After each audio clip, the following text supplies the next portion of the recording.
మీరు వాట్సాప్ వాడుతున్నారా? అయితే ఖచ్చితంగా ఈ న్యూస్ తెలుసుకోవాలి. అండ్ మీ ఇంట్లో వాళ్ళకి, మీ ఫ్రెండ్స్‌కి, మీ రిలేటివ్స్ అందరికీ కూడా మీరు ఈ విషయాన్ని తెలియజేయాలి.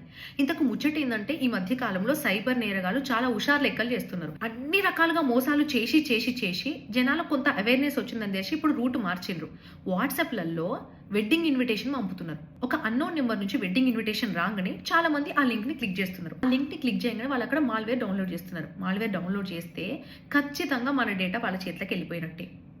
హలో మేము బ్యాంక్ నుంచి కాల్ చేస్తున్నాం ఓటీపీ చెప్పండి అనగానే పుసుకుని చెప్పిండ్రనుకో ఇక అంతే సంగతులు.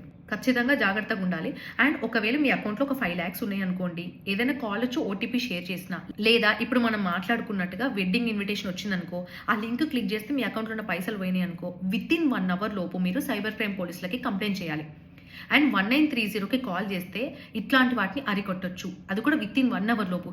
జరిగింది ఏదో జరిగిపోయింది, పోయినాయి ఎట్లయినా పోయినాయి మళ్ళీ వస్తాయా అని అనుకోవద్దు. ఎంతో కష్టపడ్డ సొమ్ము మంది పాలవడం అవసరమా?